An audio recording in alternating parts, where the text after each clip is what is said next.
Hello, and welcome to Recent Activity, your new favorite entertainment review podcast that attempts to cover every film, every show, all at once. I am your co-host, Andrew Morgan. With me, as always, is a fellow traveler who loves his whiskey with a bit of brake fluid, Mr. Shane Beauregard. How are you, sir? I'm doing well, buddy. I'm doing well. And if you laugh at that, it's because you and you're like squirrely about it. It's because you haven't gotten to that episode yet of The Gentleman, which is a show that I just completed before we got on the mics. We will talk about that show. But how are you, sir? Good to talk to you. I am doing well. Always a pleasure talking to you. I am ready to roll. Yeah, busy week. Yeah. At least, in the last little bit here. It was Oscar weekend, of course. It was also around my parts. I went to back-to-back days of St. Patrick's Day parades. So I've had more Guinness and whiskey than I have in quite some time, so maybe that's my worse for wear voice that you hear, but I still managed to watch the Oscars as well as all 8 episodes of The Gentleman, because for how much I gave you shit about when you watched all of Mr. and Mrs. Smith in like a weekend, I was like, this is my version. Here it is. Yeah. It's the bracketed, instead of Taylor's version, it's Andrew's version. That's what I got, The Gentleman.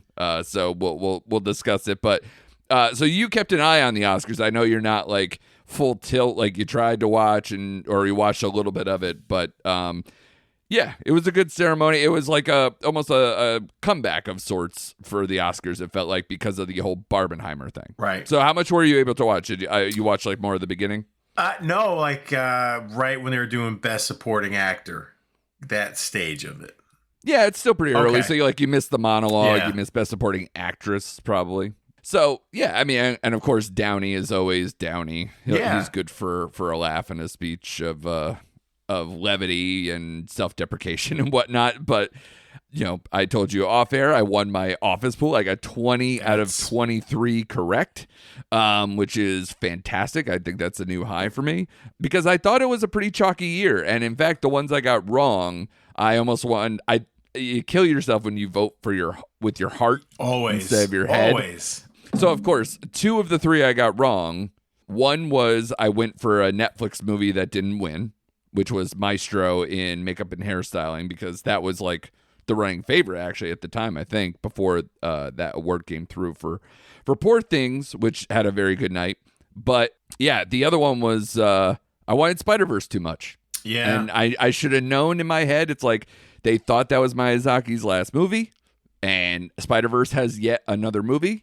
And they won for the previous movie. So it was just like, no matter how good it is, they'll be like, we'll get you next time. Yeah, which I still think is a little BS, man. It's bullshit. Yeah, just give it to who deserves it. I don't care what the circumstances surrounding it is. Yeah. I was shocked by that one after reading the winners and all that kind of things. I was like, how could that not win? But it is what it is sometimes. But other than that, I thought it was, like you said, pretty chalky. From what I watched, and I'll ask you, because did they do the 5 presenters all the time? Because I like that format. I didn't see that before. Like with Robert Downey, they had all the previous. I like that. Yeah, they did it before. I guess they did it. I think the last time they did it was almost a decade ago or something. So it's an older thing that they brought back. I liked it too, except sometimes, especially with the performance stuff, especially if it's a smaller movie, I do feel bad for not showing clips in lieu of that sometimes. But I do like it. Although sometimes if you watch, I don't know how many of them you watch, but sometimes I was like, I don't even believe that you saw this movie. I don't either. I did notice how pissed off Robert Downey, fucking Robert De Niro, looked for just being there. Did you pick up on that? The whole show. Show he looked like curmudgeonly. I think because they knew. I think they felt like at best they were going to get Lily Gladstone and that would be the end of it. And I think, I don't know, by Showtime she was still maybe a slight favorite over Emma Stone, but like I never believed that because, and in my heart of hearts, I guess this is where it could have bit me in the ass like the other ones. I was just like, she's not in the movie enough, and half the time of her screen time, she's sick. Like she's not impactful enough. If she was in Best Supporting Actress, I wonder what would have happened between her and Davon Joy Randolph. Right, I agree. And that's the only uproar I heard this morning was a lot of people felt she was robbed from that, but it's a nice story, and she's very good. Right, but someone who just saw Poor Things like over the weekend, I'm like, yeah, Emma Stone all the way. Like she's the whole movie. She's the whole movie. And she crushes it. Crushes it. That movie was funny as hell. I laughed so many times during that movie in her performance. See, now you're on for my Furious Jumping t-shirt idea. Yeah, absolutely, dude. Absolutely. But no, she was, and I don't, like you said, like Lily Gladstone won awards heading up to this, so it's like, it's not like she went over, you know what I mean? Like, so. No. But I mean, the Oscars always matter a little bit more. I mean, sure they do. Yeah. I hope she gets more chances. I hope it's not like, oh, well, we gave her this juicy part that is part of her cultural heritage, and that's the end of her career. We don't want to see that. Yeah, I don't think so. And I don't think that's. In fact, I saw a preview on Hulu for she's in a new Hulu series. Right. Or no, Peacock. Yeah. I think. But no, I was happy for Cillian Murphy. I was happy for Oppenheimer overall, so. Yeah. I was trying to think of this, and maybe you can think for yourself too, is when was the last time your like favorite movie of the year won Best Picture? Oh, jeez. Because I cannot recall, and I'd really have to dig. I would have to go through and look at the last 2 decades of winners. I don't think it's happened. I don't know if it's happened either. I would really have to go back at most maybe Silence of the Lambs. Maybe, right? I'm thinking that might be the last, but that's forever ago. I'm like, that can't be, right? It can't be like 25, 30 years ago. It has to be for me if I have to go back and look. That's a good question, man. I have to go back and look because it's always like, I always have movies that are land in the top 5, but they never win. You know what I mean? Yeah. Like this year, I enjoyed American Fiction more than Oppenheimer, but I knew that had no chance. You know what I mean? So, sure. Yeah, no, Oppie was my number one, so I'm very happy with the outcome. And in fact, the more that it started to look like it was going to steamroll, it helped me with all my picks because basically, outside of like a couple where I was like, well, that's a stretch. They won 7? Yeah. So and a good portion of all their like of the big ones, I think they didn't get adapted screenplay. And I didn't think that was going to happen. And I nailed both of those, American Fiction and Anatomy of a Fall. So, rah to me. But yeah, it was a good year. They spread the wealth enough, even for the fact that Oppenheimer rolled. The only thing that was interesting, obviously, Killers of the Flower Moon being shut out rubbed some people the wrong way, but whatever. I thought that was going to happen. And hey, welcome to the Irishman people from a few years ago, you dickheads. Right. And I believe that happened for Gangs of New York, too. Right. I believe he got shut out with a bunch of nominations. So, yeah, it's not the first time or the last time for Scorsese, probably. And then the Barbie thing was interesting because the whole ceremony seemed fueled by the popularity of Barbie. And I had a feeling they were only going to get that one award, and that's exactly what happened. Right. Yeah, I agree. I'm thinking about that best. I'm sorry, I was thinking about that best pick, like my favorite movie of the year. It's a great question. I want to say it goes back to 1991. Which was? And that was Goodfellas. They didn't win. They didn't win Best Picture? No, they lost to Driving Miss Daisy. Did they? Oh, okay, never mind then. Okay. Yeah. Well, then I got to keep thinking. Yeah. So Silence of the Lambs wasn't your favorite that year that came out? You don't think? What year was that? I'd have to look. That's a great question. See, now you're really killing me. I'm sorry. We're going off the... I think maybe the year after. It was either 92, 91, somewhere around there. Yeah, that's probably the same for me too then. It has it listed as 1991 here. Right. So the Oscars of 91 was the Goodfellas year because it came out in 1990. Right. So it was the year after. So the 92 Oscars, if you look that up, like whatever was there. But you're right. Yeah. You're right. Okay.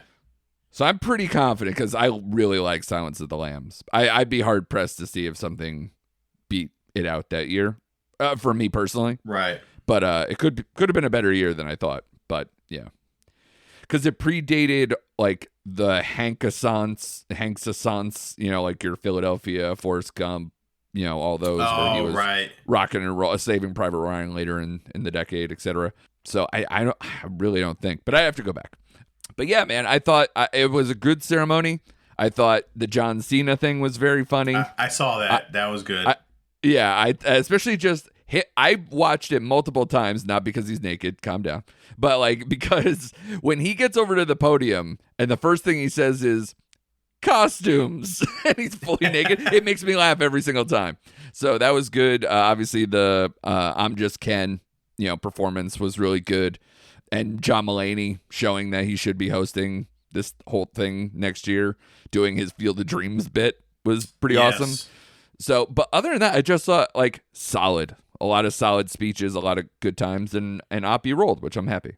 All right, I got it. I'm sorry, I got it. I'm looking. Please, share. My favorite film of 2009 or whatever 2008 was The Hurt Locker, and that one. Okay.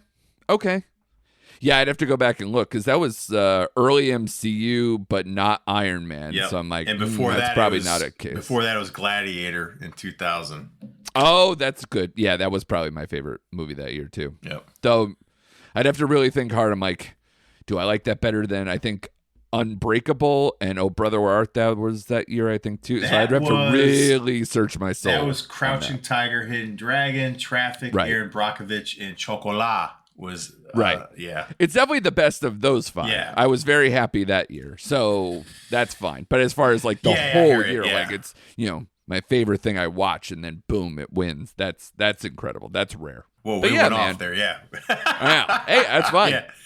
Honestly, I think that's way more interesting than probably last night because last night, like I said, was chalky. And the only thing that made me mad is I wish Spider-Verse won.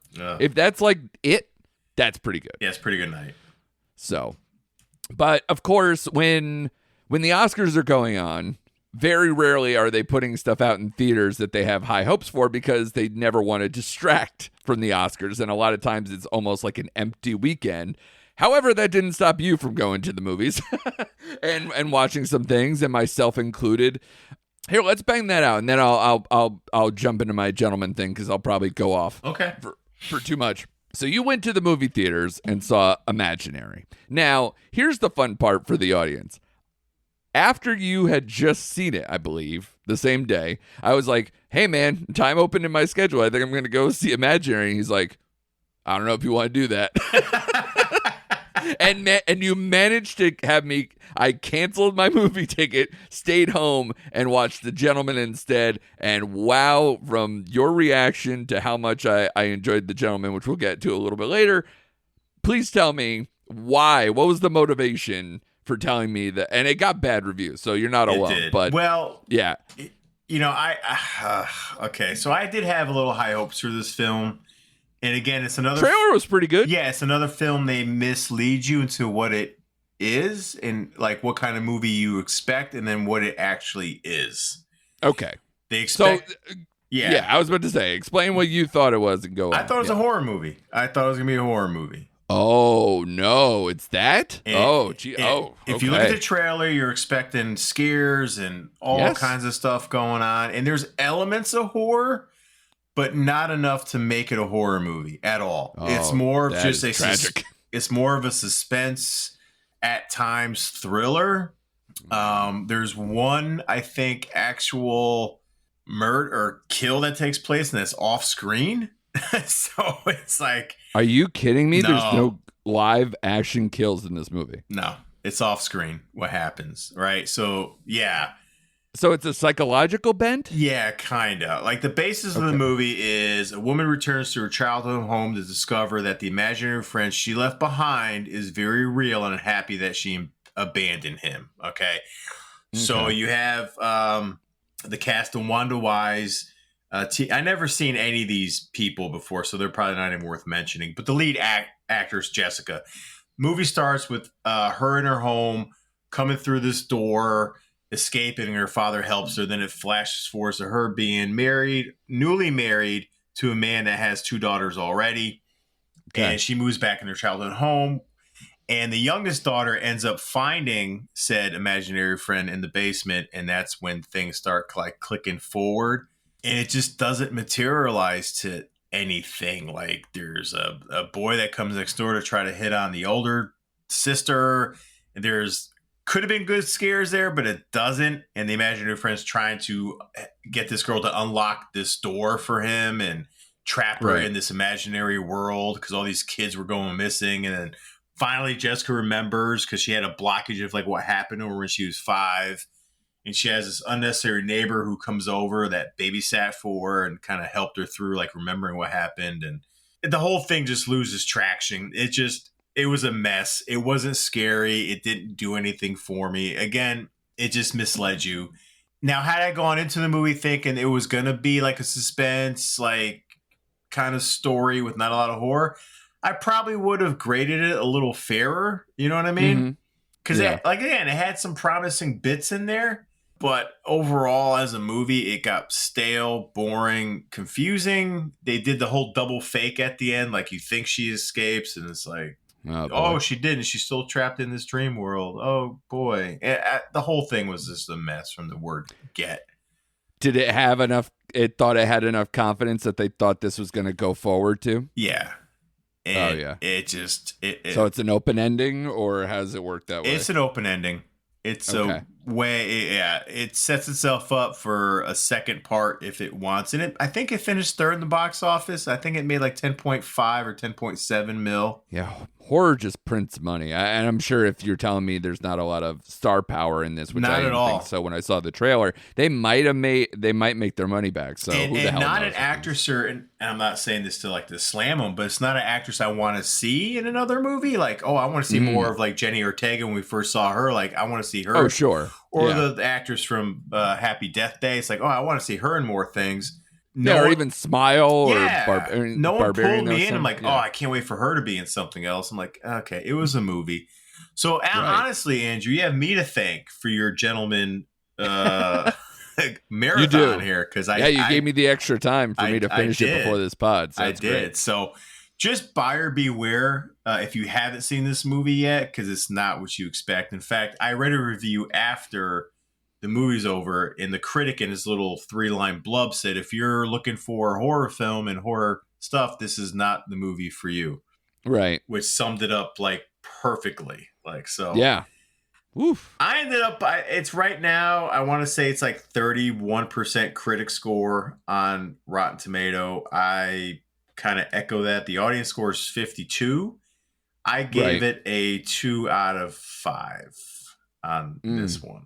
It wasn't as bad as what Lisa Frankenstein was, Right, we're not one-starring these things and like chucking it out the window. Okay, so the one guy's tagline is, if you're a true horror fan, this film is not your friend. So that basically sums it up. Yeah. No, it's great. Yeah, put that on the poster, you cowards. But yeah, it's disappointing though, because again, like last year was touch and go with horror, and I was hoping, that maybe in a softer year like this year, or at least with stuff that maybe is not the big titles, that maybe horror could have been more helpful. Right. But I'm actually glad that this kind of gets out of the way, so that way, what is the Imaginary Friend one? That's more, it's the John Krasinski movie with Ryan Reynolds. And such coming through. I'm glad this is not maybe going to have some lingering thing or ruin that possibly going forward, because that seems more like a fun romp, of course. Exactly. So that was the in-theater experience. We also had our own variety in terms of the at-home experience, in terms of streaming films that were available. You saw Ricky Stanicky, which a great weekend, again, for John Cena, as far as promoting his own self and putting that out there. This is directed by Peter Farrelly, who obviously has had the wild career of being a part of the, Farrelly Brothers, and which I rewatched Dumb and Dumber over the weekend. Obviously with him, and There's Something About Mary, and all the other classics that we've all gone through over the years. And then he wins the Oscar for Green Book and has like kind of a complete flip side. Now he's back in the comedy fold with, what is it, Zac Efron, it's John Cena. Is there other notables in that cast? William Macy's in it. Oh, okay. Yeah, and you got Andrew Santino for all you Dave fans out there. Yeah, well, and his stand-up, he's like everywhere. Yeah. His podcast is very popular. He's kind of in that nexus of the Rogan extended universe of sorts. Right. Like, or he's friendly with those dudes. So, yeah. So, how was Ricky Stanicky like as a comeback of sorts in the comedy realm for Peter Farrelly? Not so good. Okay. Was this a comedy? I don't know. No. Ooh. So we're genre flipping again? Yeah, no, it is a comedy, but laughs were few and far between with this film. That's a shame. Yeah, it is. He should just went back and maybe did The World's Greatest Beer Run too. I don't know. I forgot Well, yeah, and that was Efron. That was too, Efron right? too. Yeah. So good Yeah. cast here, right? Like as we mentioned before, and I was just expecting more fun out of this movie Mm. and more laughs, right? You had a couple, Yeah. but they were few and far between. So basically, the setup, if for all you people who don't know, is you got three childhood friends pull a prank that goes wrong, and then they invent the imaginary Ricky Stanicky to get them out of trouble. 20 years later, they still use a non-existent Ricky as a handy alibi for their immature behavior. Well, Right. the movie sets up, they're on Halloween night. They try to put a bag of poo on someone's porch, and the house burns down, and then they invent Ricky Stanicky, right? So fast forward, you got the three friends that are still together. Dean, played by Zac Efron. Santino plays JT, and the actor who plays Wes. I'm sorry, I forgot his name. Never seen him in anything, right? Right. So they're living their own lives, and they use Ricky to just go to Atlantic City, and JT, his wife is giving birth, and he misses it. And they question whether or not Ricky Stanicky actually exists. While they're in Atlantic City, they run into John Cena, who plays Rock Hard Ron. That was a little funny because he does all these dress up like he dresses up Billy Idol and Boy George. And he does a stage show where he talks about jizz and masturbation and sex. So he turns all their popular songs into sex songs, basically. Nice. Yeah. So they invite him and he pulls it off. Being Ricky, he convinces everybody, and they're trying to get rid of him, obviously. And he just keeps like coming through and winning everyone over. And it's annoying their friend, all three friends. The problem I had with this movie was they don't set up their friendship well enough where you believe they would be friends in adulthood. You know what I mean? I see. Okay. They're all self-centered, selfish individuals, especially Andrew Santino's character.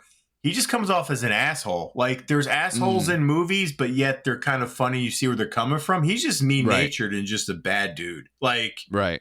You know what I mean? And you're like, they wouldn't be together 20 years later. They didn't do enough depth of character for me to care about him.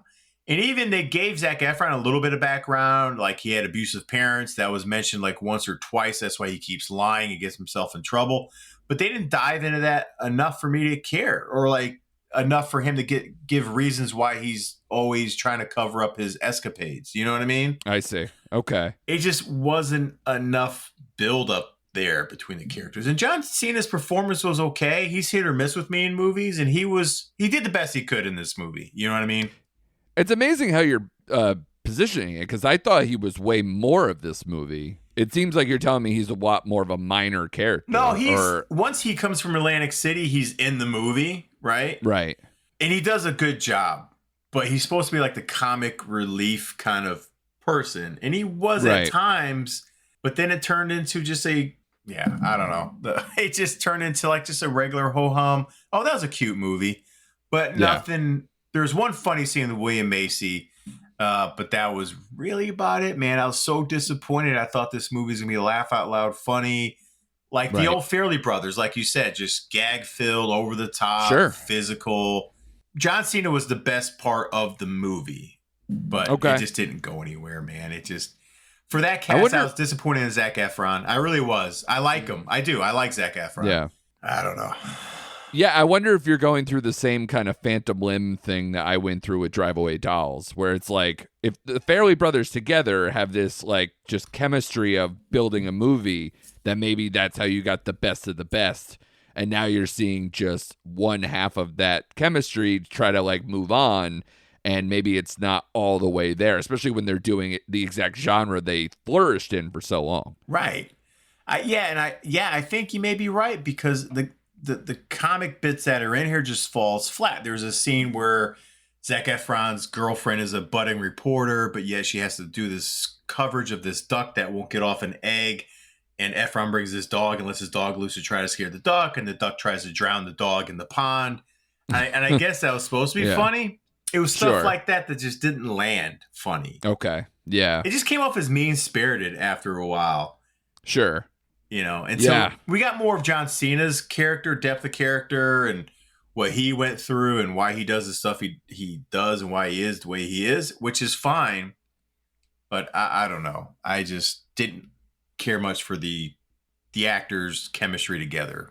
I guess that's what bothered me the most about this movie. And you're right. Like this Peter Farrelly by himself, like we said, the Great Bear Run was okay, right? Yeah. I love Loudermilk. He directed like 16 of those episodes, and he wrote that. So I love that show. Okay. But as far as him solo, not feeling it, man. Not feeling it. Yeah, and who knows? Maybe because Loudermilk's having a moment too, that he might still even get more opportunities from this, or even more Loudermilk. I've even heard that. I heard that too. Yeah. Who knows? But yeah, Netflix has that effect. You never know. But how would you grade it? I guess. God. At the end of the day, I was a little fairer to this one. I gave it a 2.5. Yeah, it sounds it the way you're saying. It was a 2.5 because you may like it more than me. Like, my girlfriend enjoyed it a little bit more than I did, I think. Right. So it was a 2.5. All right. Well, again, like this seems to be one of those weekends where they're just throwing to see what sticks. Right. Because of the Oscar distraction and everything else that a lot of people end up, like yourself, catching up on stuff that's up for Best Picture going into the weekend instead of watching what's out there. A case in point, like my review for the weekend, I won't belabor it because you guys can go read it on what'sonnetflix.com. I watched Damsel, the new Millie Bobby Brown movie, and it's super thin. There's not anything to it. They barely try to give her enough backstory to care or to show why she would flourish in this kind of like, survival story that has to deal with a dragon. And of course, the dragon's backstory, the dragon's backstory has more backstory than Millie Bobby Brown, who's at the center of the frame. So that didn't make any sense. So it's like, it was weak, very weak. And not to harp on it, because I say in the article too, but Angela Bassett is poor. Oh, no. Poor, like overacting, and I'm like, what is happening here? I have no idea. So that one, I was saddened by that because I like the Enola Holmes movies. I'm a Stranger Things fan.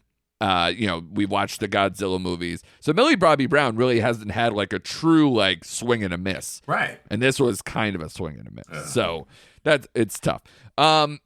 But to me, my star of the weekend, and probably I wouldn't shut up about it for months because I was at parties over the weekend and we're all talking about it, and it just came out on Thursday, is The Gentleman. And we've gone through our Guy Ritchie periods. We've talked at length about, did we even do on the same episode The Covenant and Operation Fortune? Ruse de Guerre? We did. Yeah. So, I mean, you can't get two very different sides of the Guy Ritchie equation in just what he did last year, where we sang the praises of The Covenant, but it's weirdly not what Guy Ritchie does best. And then Operation Fortune, Ruse de Guerre seems to be like this movie that is what he does best, but he didn't do it as well as he has in the past. And it was kind of messy and flat. And goddamn, dude, just watching 8 episodes of The Gentleman, it fulfilled two things for me. One, how many times lately, especially to start the year with the TV show, have we said they didn't map this out very well? Characters' runway just dies off. They didn't have it flow all the way to keep me interested every single episode to get me to the end. Complete opposite. Every episode, there's many of them that are almost self-contained, but every one of them has little bits that matter a lot as we get towards the end of how the chess pieces are coming together. And the only thing you can say about the end of this thing and how it looks forward is I thought this was going to be more self-contained. It looks like they actually want to keep doing this. Okay. And that's what I found interesting as the show ended. But man, what a fun ass show. This fulfills the I miss Guy Ritchie being Guy Ritchie, like the Snatch period Guy Ritchie. This show feels like an extension off the Snatch universe, and especially because there are quote unquote travelers. That is what apparently we call gypsies these days. I didn't know they reframed that nomenclature, the description. Okay. They even casually say pikey, even though I thought pikey was a little more specific, but there's a lot of caravans, so we're all coming back to the Snatch feeling there. There's boxing elements and gambling and drug dealers and this, like every kind of characters with like that signature Guy Ritchie thing where it's like, okay, there's this guy, he's a drug dealer, but he has this angle that he's like really religious, or he's batshit crazy in this way, or this guy's going to come off the top rope to try to enter this part of the business and this business element and this business element. There's high society, there's low society. It's got everything in this freaking show. So if you love, especially that period of Lock, Stock, Snatch, the early part of Guy Ritchie, and even obviously The Gentleman itself, like the movie, was a callback in a way, or like a return to form in some of those movies as well. This is just that, but even bigger. So, go ahead. I was gonna say, is there any connection to the movie at all? Honestly, I forget a lot about what that is, but I don't see any recurring character kind of stuff. I think it's just more of a vibe and a area and maybe that kind of stuff, but the way it kind of sets out, and maybe again why I thought it was a one and done, that maybe it was gonna lead into what we're expecting from the movie. Okay. But it seems like there's a lot more runway here for them to do more things, and I'm all for it because, we kind of talked about it off air. The leads in this thing aren't really well known. You're bringing back a Vinnie Jones and having some other notable faces. Giancarlo Esposito, everybody's favorite bag, that's also, of course, in the drug trade in this one. So he's perfect for this particular series. And God, I didn't expect especially to love him doing Guy Ritchie dialogue. It's so delicious to have as well. But, the main people who are in here, I had to look them up. I was like, you look familiar, but I don't really know you. Like Theo James is like the lead in here, where he's in a low-level monarch family. Like he's a duke as he progresses when his father dies in this movie. His father was the duke, and then he takes over the role, inherits the role. So there's a little bit of like high society aristocratic stuff, and he's a part of that.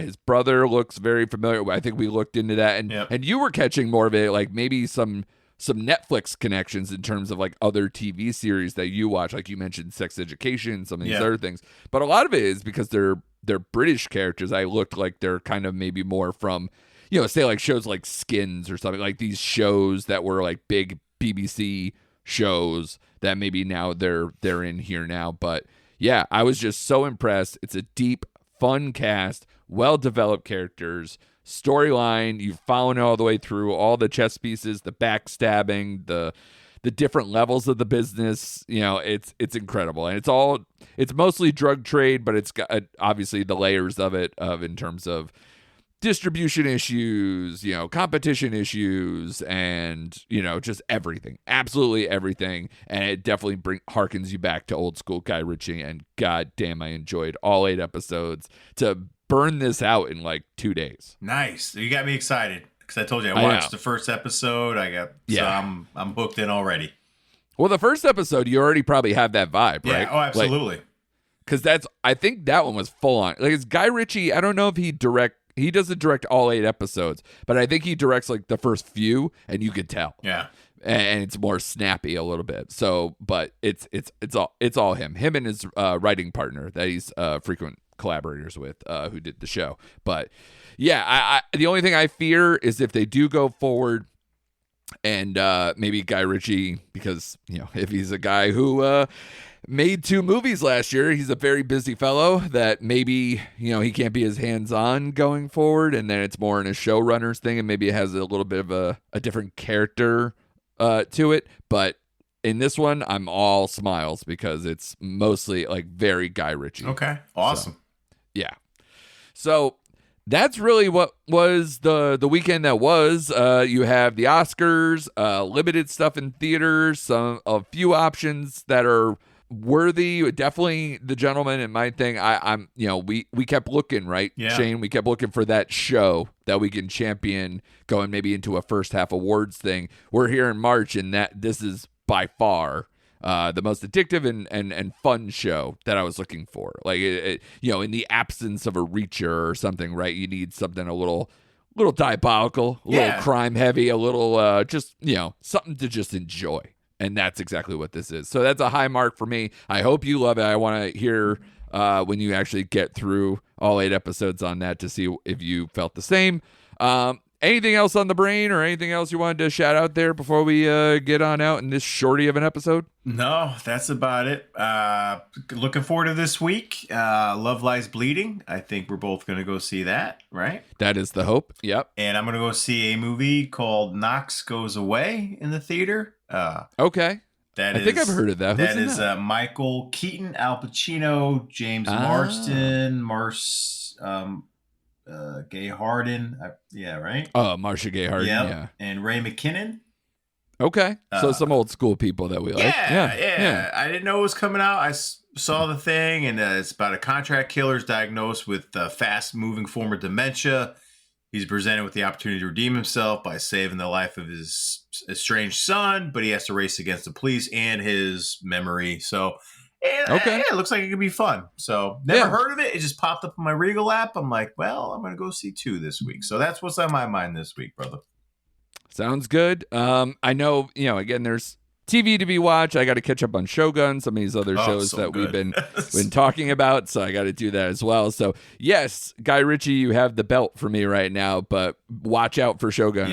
That's a weekly that might sneak up and take some other belt, because I enjoyed the hell out of that first episode that I watched. So, and I still got to catch up with The Regime, which I started to see whether I'm going forward with that. So there's some stuff out in the ether. Stuff out there.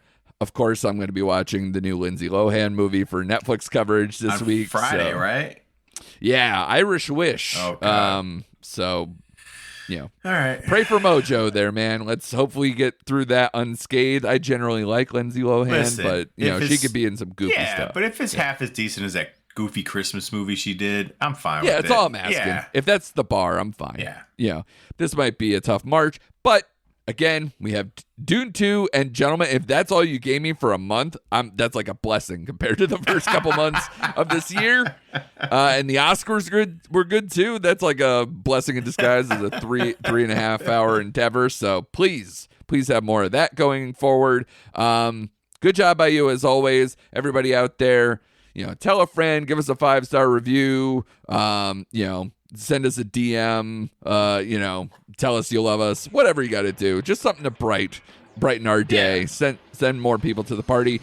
We will have some of those things that we mentioned before in coverage next time on the show. So be sure to subscribe now and come back next time for more recent activity.